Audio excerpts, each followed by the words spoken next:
Hello and welcome back to the Film Club, the club where we talk about films we've been recently watching, viewing and enjoying. Let me know what you've been recently watching and enjoying, and if you've seen what I'm about to talk about, let me know in the comments what you thought about it. I was sad to miss Anora at the cinema. I didn't know of its existence at the cinema until it started its whole press sort of push when it started to pick up some speed with the award season and getting some nominations and things like that. And I pricked my ears up to it. I was like, what is this? I literally, I wasn't aware of the director. I wasn't aware of Mickey Madison. I wasn't aware of any of this. But then once they started doing it, this film intrigued me because the sort of concept of it and the way people talked about it was very interesting. And for something to fly under the radar as it did, at least for me, it might not have done in everyone else, but for me, I was very excited to see what this was about, and it definitely did not disappoint. So if you don't know what Anora is about, it follows a sex worker who works in a strip club and meets this Russian guy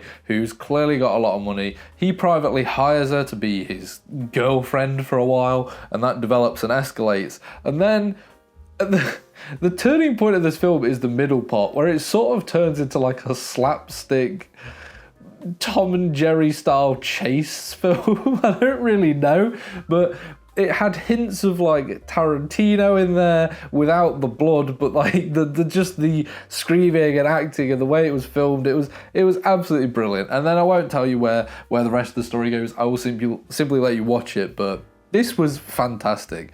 This is a brilliant story is the best way that I can sort of describe this film, in the sense that it feels so real and the meanings are so deep and the moments and the way it's filmed feels so fly on the wall at times, and it just feels like a world that we don't see much in cinema, which is really interesting. It's sort of a taboo subject still, and so it's quite nice to get a film that isn't just like focused on that. It's focused on in my opinion, there's a lot of speculation about what sort of the ending meant and what the overall film is about and means. And to me, it was this sort of fake exchange where, and also false control. During the beginning part of the film, it sort of feels like Anora is in control of the situation. She has this guy wrapped around her finger. She can do what she wants, charges what she wants.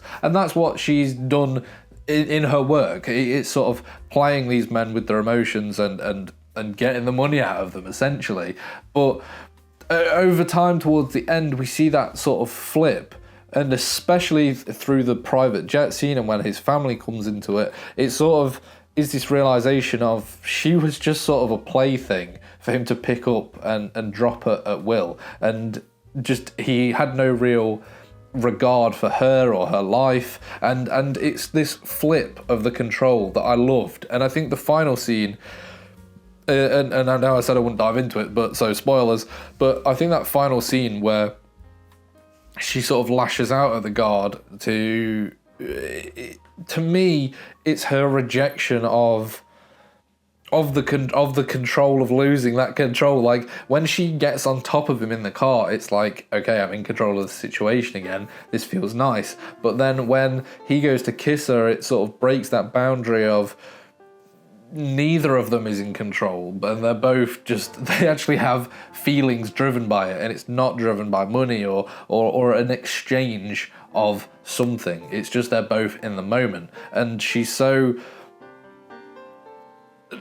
unexperienced in that sense. She's so devoid of that. It's like we see throughout the film how she has little to no real connection with people. Her roommate, they don't get along at all throughout the whole film. She walks alone. Any interaction that she has with so-called friends are typically people from the industry she works in, and it's still in sort of the sense of money and control and power and things like that. So that last scene is where she finally opens up to it, and it takes her by surprise, and that's why she lashes out.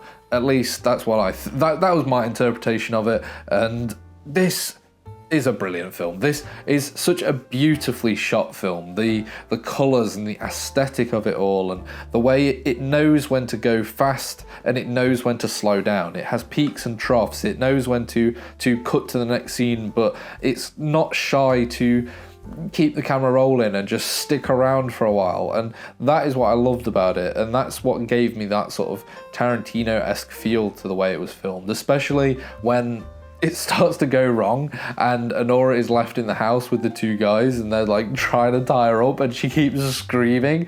I just loved that scene. Was fantastic. But every performance in this is brilliant, especially is it Mickey Madison or Mikey Madison? I don't know which one it is, but she's an outstanding actress and does a stellar job in this. So I'm excited to see what the future holds for her. I think this was very much a propeller into whatever she decides to do next, and so I'm excited to see. And Sean Baker, the director, I might have to dive into his past films just to see what he's like, because I've heard that he is very it's this kind of style throughout, so I'm very intrigued, so I might have to pick up some of those and watch some of those. But yeah, let me know, what did you think of Anora if you have seen it, and I will see you next time on the Film Club.